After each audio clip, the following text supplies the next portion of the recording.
Hey guys, welcome back to another video. Today we're going to be looking at Tamiya's 1/48 scale P47-M Thunderbolt. I hope you enjoy.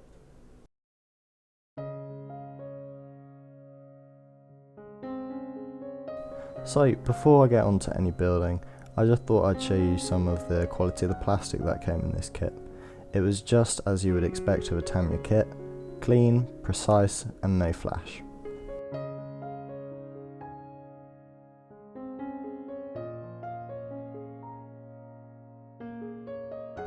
After I checked all the plastic, I thought it was time to get some plastic off the sprue.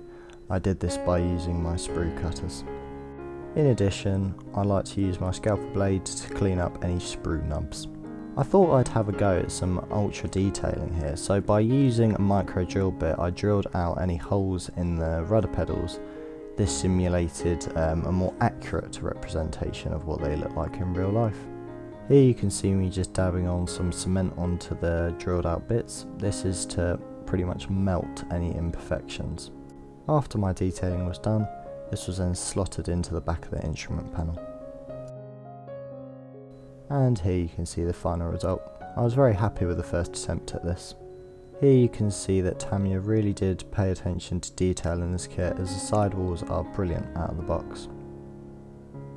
Before I did any painting, I thought it could be a good idea just to put everything together to see how it looked.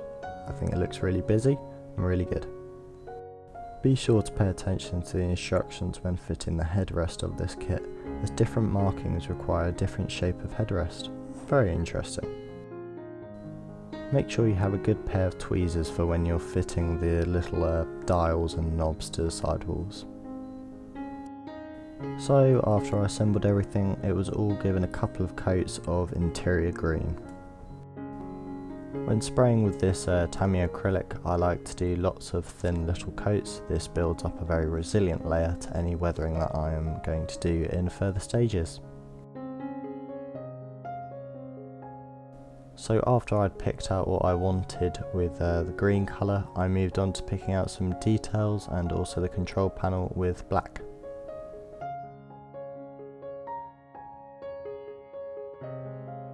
Here you can see me using one of my favourite techniques, dry brushing, to highlight any of the really small rivets and details and whatnot that is on the sidewalls and control panel.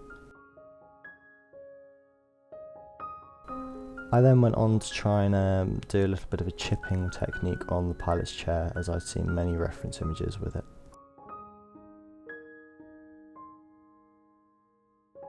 I then went on to pick out a couple more details like these rudder pedals in silver. I'm not too sure if this is accurate, however I believe they'd probably be a silverish colour. And I also do think that this really does highlight how much better just a small modification can make a cockpit look.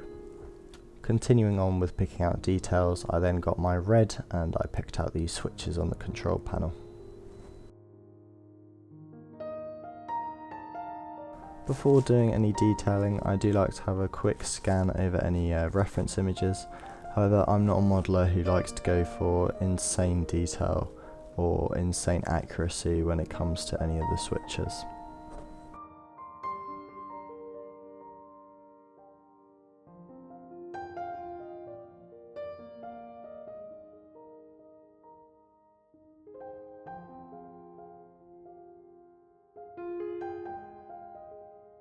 Tamiya provides a very nice decal for the control panel, which I used. I did initially put a nice amount of micro set on the control panel before putting this on. It was then followed up by many layers of micro salt to get it to conform into all of the details on the surface. The best way to get it to conform into details is to use a cotton bud. I personally think a cotton bud is essential for any decal applications. Here I am using a wash on the cockpit. This was just to bring out any of the rivet details and also just grime the cockpit up, as it looked very linear. I then use a twisting motion with the cotton bud to create this almost stippled effect, and I think it looks really good when it's dry. The joys of using an enamel thinner is, if you don't like the effect that you've just created, you can use some enamel thinner and wipe it all off and start again.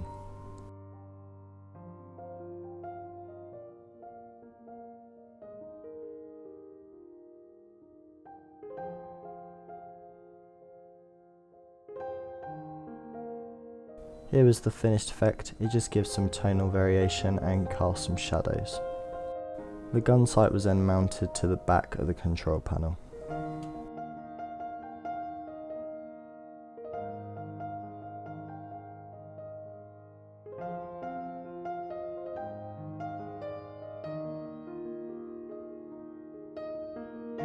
Continuing on with my quest to create some hyper detailing on this kit, I used a technique which I've seen on a couple people's channels, and what it is you get some gloss varnish and you dab it on each of the control panel's instruments. This creates a glass effect. It was then time to continue on with the cockpit construction, bringing all of the pieces together. First of all, the seat went on, and then onto some of the back panels, and then onto side panels.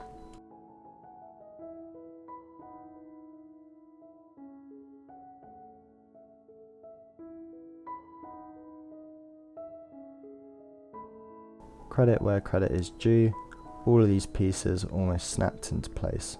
It was a really tight and precise fit, so well done Tamiya.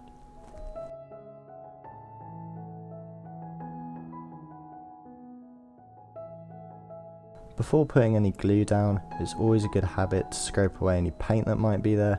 This will create a more clean and also strong fit.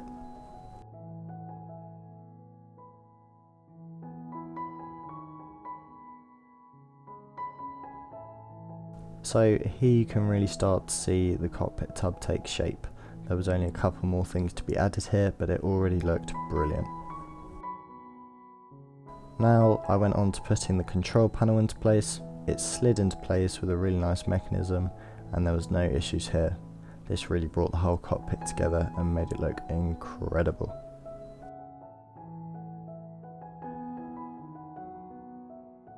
So I thought to add a little bit of contrast in there, I'd use some pigments and dab it onto the gun sight to create a dusty effect. Before I could cement the two fuselage halves together, there were a couple items which I had to put in.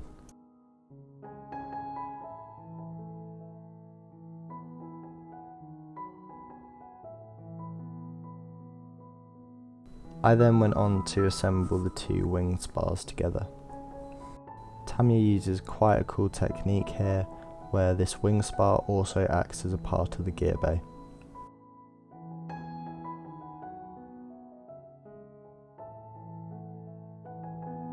I then went on to paint a couple more items in the interior green colour that I used.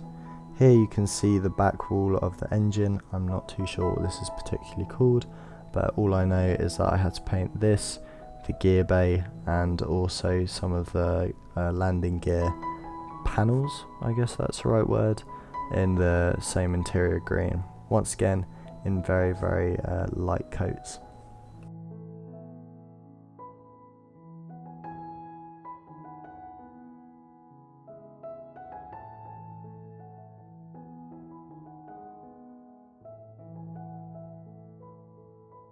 As I mentioned in my previous video, if I can, I will paint everything that needs to be painted in that colour in one go.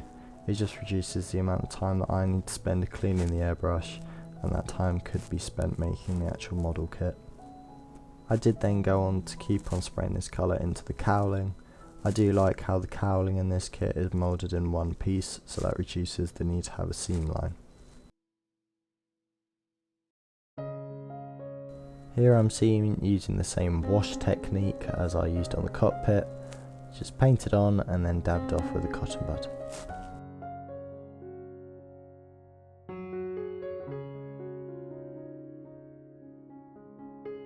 I made sure to be quite reserved with how much of the wash I took off from the gear bay, as this place would be naturally very dirty.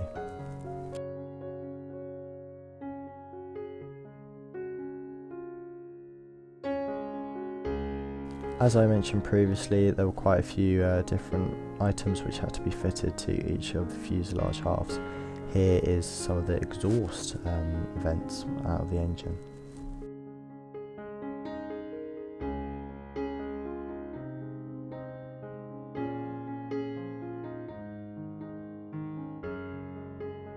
Although this part pretty much won't be seen once the engine is all on and bolted. There were a couple of details which had to be picked out. In this case it was with a burnt iron colour, and it was just some exhaust pipes or something. I wasn't too sure, but I wasn't too picky about it. So here you can see me battling with the wing spar to get it into the fuselage half. As you can see, it's a very, very tight fit. That could be because I painted the wing spar before I put it in. But in any case, if you are making this kit, just be very, very careful, because as you will see in a second when I flip it over, right here, you can see a stress mark on the plastic. You do not want that. That could have broken, and I could have been in a very, very sticky situation. So be very, very careful when doing this. But moving on, the cockpit then slotted into place with no issues whatsoever, and looked really good in there.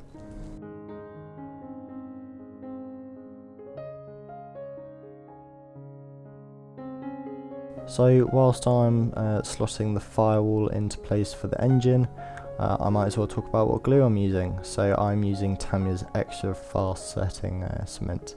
It's brilliant, especially on Tamiya plastic, because it's Tamiya's own brand, and Tamiya on Tamiya is always going to work probably better than other plastic manufacturers.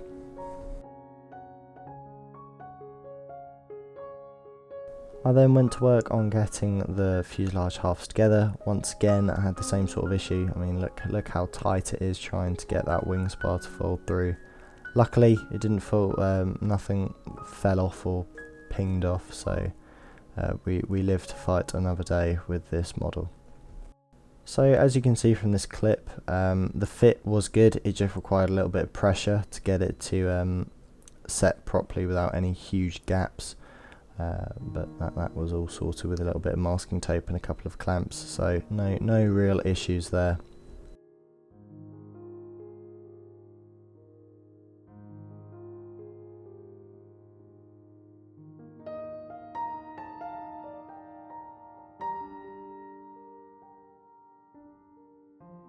We did indeed then move on to every modeller's favourite bit of the process, which is sanding.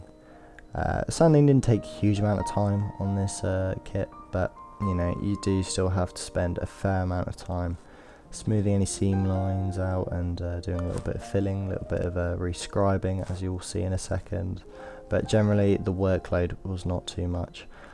For your information, I started on about a 400 grit sandpaper and worked my way up to about 1500 before I was happy with how it looked. In my case, most of the work was focused on the underside. I was especially careful with this as it was going to be sprayed in silver, as you will see, and if you don't know, silver highlights any imperfections, so having a good fit is essential. Here you can see me rescribing some of the panel lines which were lost when I was doing all my sanding. I would recommend using some masking tape as a guideline here. I didn't because I'm a little bit of a numpty, but luckily it came out a-okay.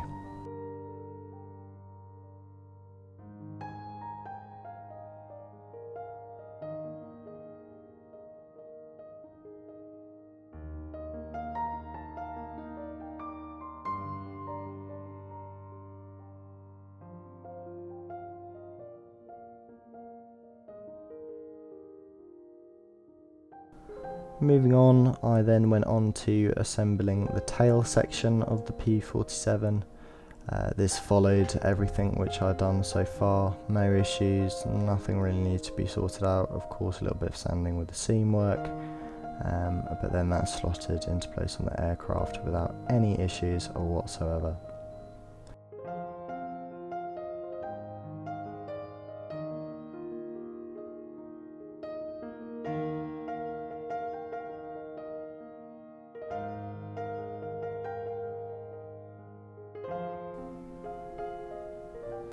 So I always seem to use clamps when I'm building, and as I said in my previous video, if you don't have any clamps in your modelling collection, I would highly recommend getting some, as they are brilliant.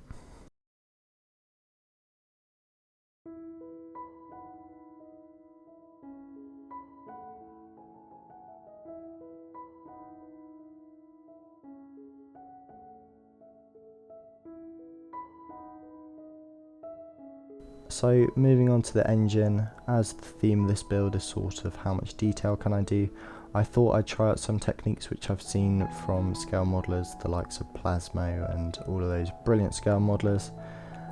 So pretty much what we're going to do is we're going to create some new fuel lines for the engine. To do this I will get a 0.2mm drill bit and drill out 2 small little holes in the gap, as you can see on screen now. Once that is all sorted out, you will see that you have all of these holes. Now in these holes I was going to put little pieces of wire with a dollop of super glue on the end, let that dry and bend it over. It just added some busyness to the engine and gave me something else to sort of highlight and detail. And I was really happy with the end result, and I'll definitely be doing this again, I think. So for all the metallic colours that I used in this build, it was AK's metallic range. I don't know, I always love them. They don't seem to clog up my airbrush. The pigment, the metallic pigment is always really fine in them, and it's really good. I then went and masked off any of the metallic places which needed to be painted. In this case it was in the cowling. I'm not too sure what this was for, but if you could tell me in the comments I would much appreciate that.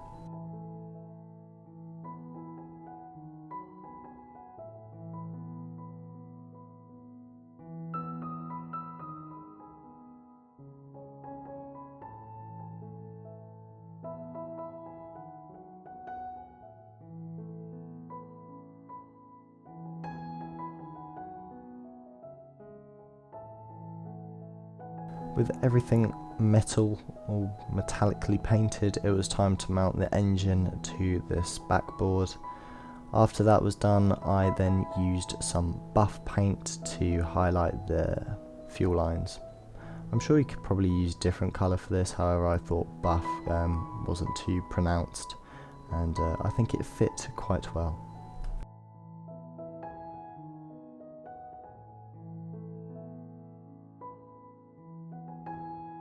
So it was then time for me to once again use my favourite thing ever, a wash. This just brought out some of the brilliant detail that was actually moulded onto the engine, and as you can see there, it makes it look 20 times better, I think. Any excess was then dabbed off with a cotton bud, but I left the majority of it on there, as engines do get quite dirty. So once again, the engine just snapped onto the front of this with no issues, no fit issues, no nothing. So I'm pretty sure, just to summarise, as we do come to the end of the sort of building process, is the fact that the build was an absolute breeze. There was no issues with anything, and it's just your average Tamiya kit. Brilliant.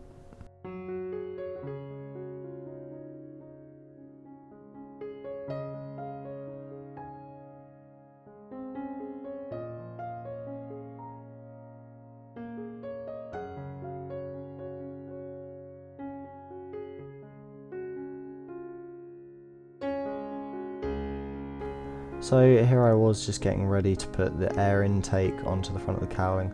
I believe it's the air intake, I'm pretty certain, but if I'm wrong, feel free to correct me. The air intake for the P47 was quite interesting because it was one of the only fighter planes in World War II which brought the air to the back of the plane before going to the engine.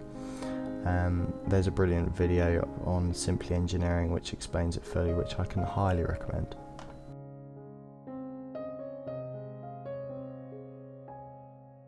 And as the cowling goes on, it hides all of my hours of hard work with all the wiring. Well, not really, but it hides most of it. But at least me and you know that is there.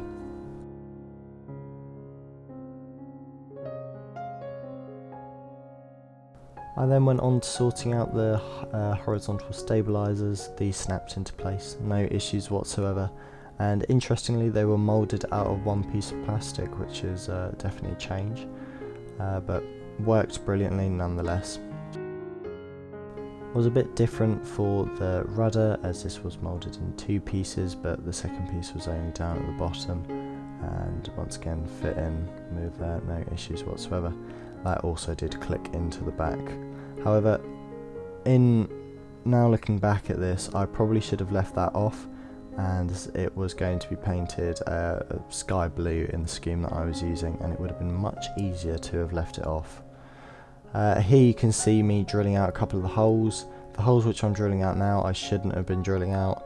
Well, I should have, but I shouldn't have, because the bombs in my kit were a bit distorted, and also I don't think I needed them for the scheme that I was using. So make sure to check your schemes, everyone, before you start drilling holes.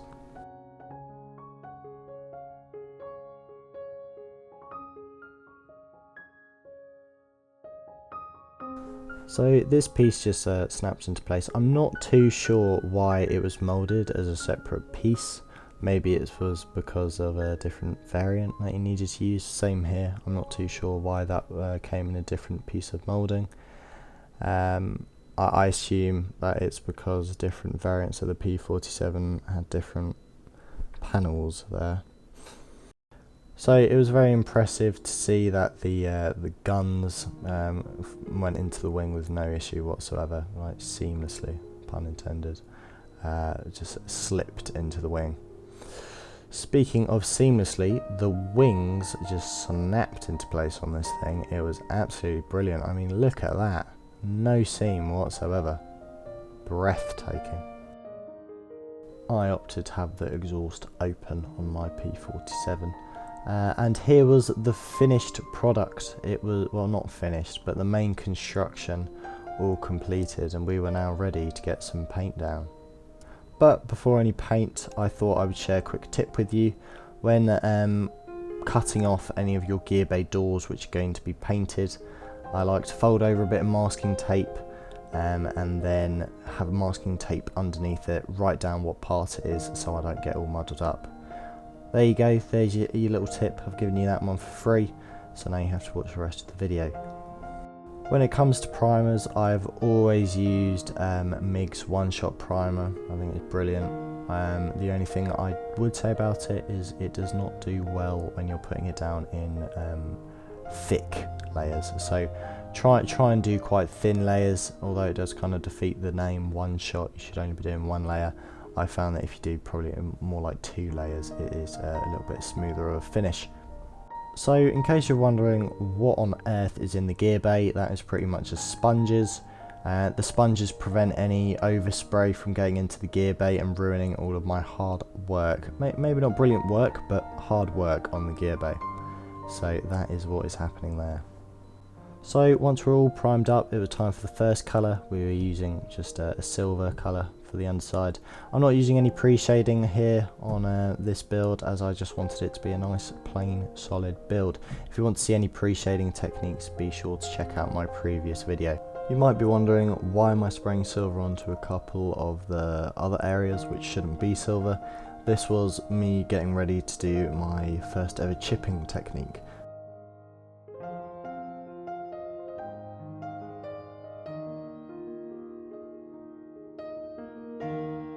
So as I said, this was going to be the first time me trying out some chipping.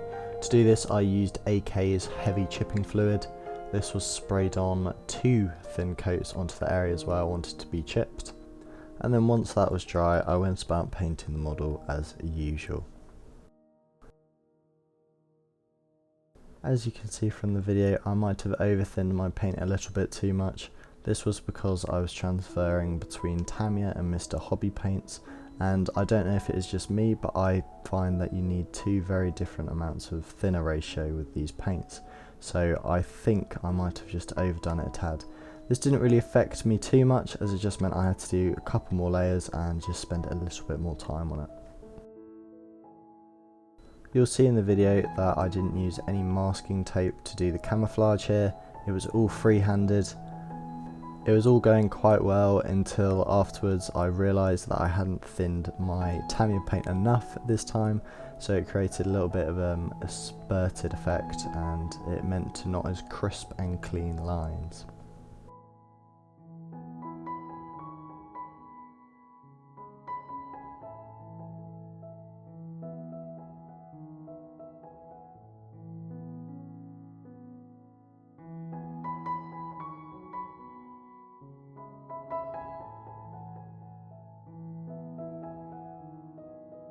So here you can see what technique I use. I pretty much just outline the area that is going to be in the colour and very carefully shade it and fill it in.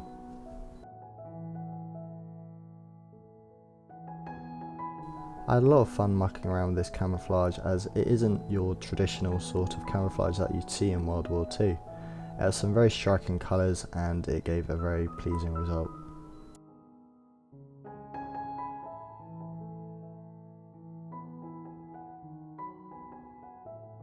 So here was the finished result. It looked pretty good in my opinion, and from afar you can't see the spurted edges of my camouflage, so overall I think I did pretty well here.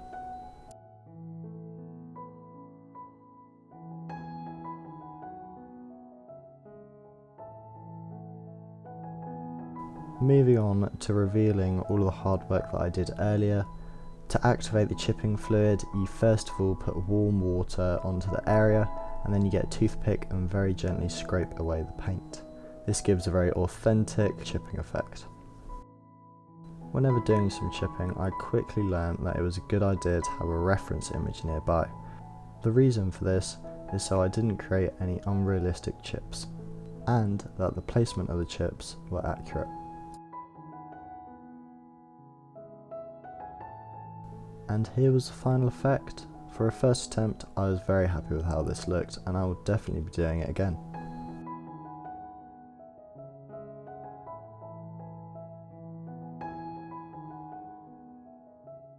So with most of my painting now done, it was time to remove some of the masking tape. I used Tamiya's masking tape as I've never had any issues with it.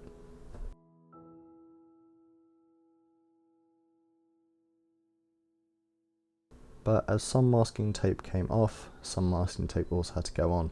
So the cowling on this scheme is really quite interesting. It has black and red on it. So I initially masked off the black and then went on to masking the red. As you can see in this clip, there's no real leakages through the Tamiya masking tape, which is one of the many reasons why I always use it. With my cowling and tail now masked up, I was ready for my initial coat of white. The reason for using white is the fact that both red and blue are quite translucent colours, so to have a nice plain uniform white base always makes the colours pop, as you will see. When spraying both blue and red, I made sure to do really thin coats. I do this because in past experiences, thick coats with blue and red have never worked well for me.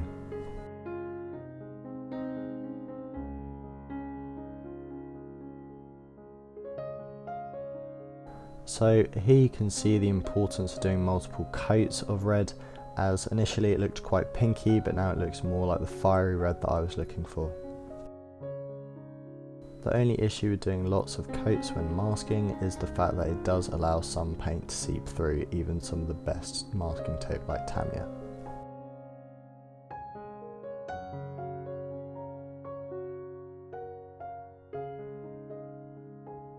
I was then on to masking the canopy.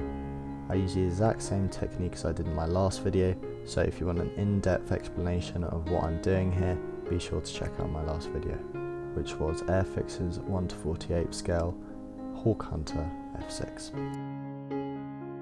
Here you can see me showing off the final result. I like to stick a nice big bit of frog tape between the canopy to make sure when I'm spraying, no overspray makes its way into the canopy. This canopy received a lovely silver finish.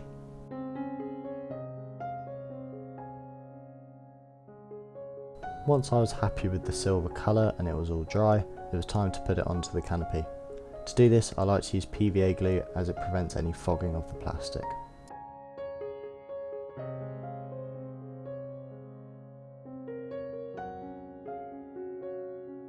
Now I had the fun task of removing all of the sponges from the gear bay to see that all of my hard work was still intact. I then went on to the assembly of the landing gear. This landing gear is really rugged and really secure, which was brilliant from Tamiya. The only criticism that I do have is this bay door which I'm putting on here really didn't have too much of a connection point and did lead to me having to refix it on. about 3 times. On a more positive note, the doors here clicked into place with no issues whatsoever.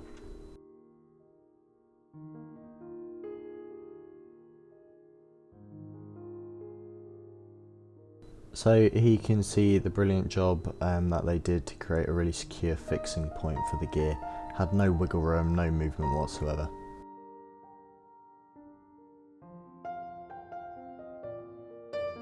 When doing the tail gear bay doors, make sure that you get them put at an angle as seen here. It was then on to making the rocket launchers for this kit. I was also going to make some bombs, however the tail of one of the bombs had broken off and I couldn't find it. So we had to settle for only rockets. Once the rocket launchers were assembled, they were given a NATO green finish.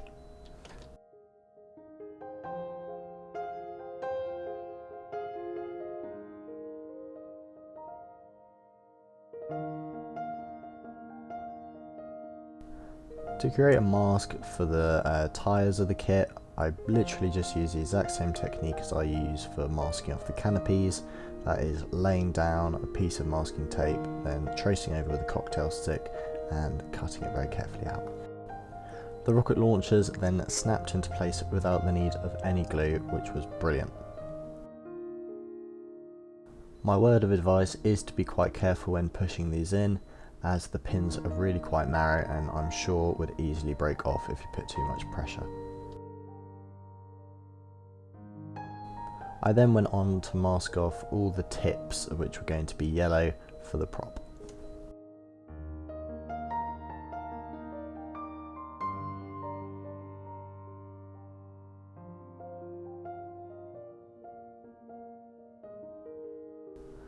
The way that Tamiya has moulded the tyres to be in 2 parts make assembling and painting the wheel hub an absolute breeze.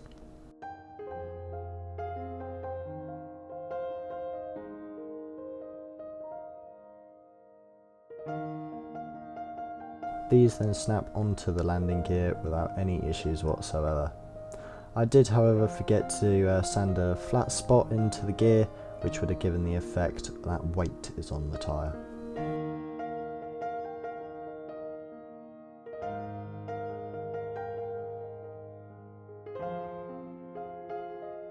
It was then time to get the cannons onto the aircraft. These slotted into place with no issues whatsoever. They were also painted in gunmetal grey.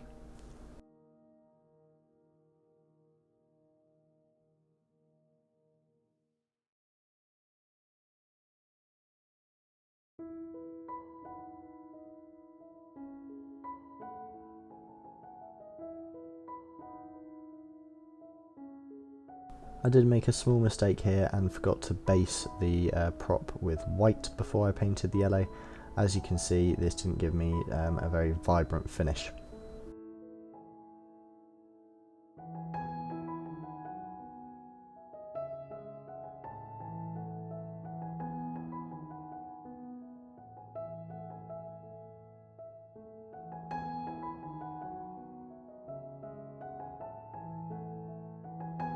Before any decals went down onto the model, the entire model was given a nice layer of gloss varnish.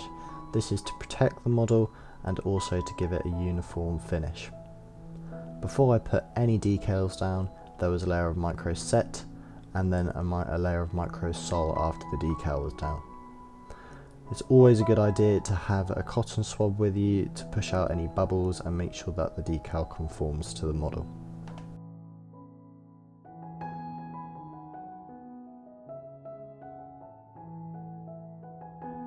I, for one, am not a huge fan of Tamiya's decals. I find them to be quite thick and not too easy to get onto the model.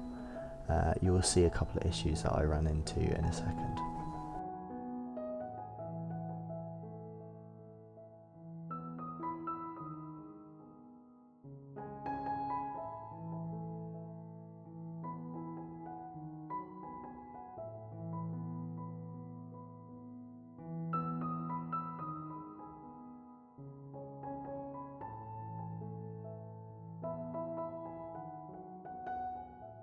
So here you can see the nightmare that I had. I had a rip and a piece of the decal completely came off. However, with a little bit of patience and some very minute adjustments, I managed to get the decal back together.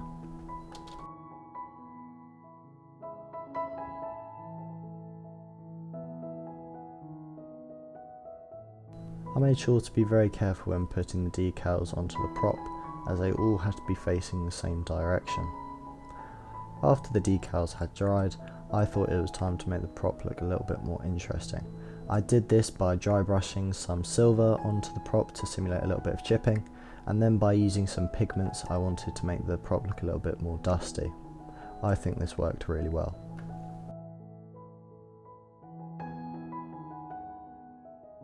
To seal the decals in, the whole model was given another layer of gloss varnish.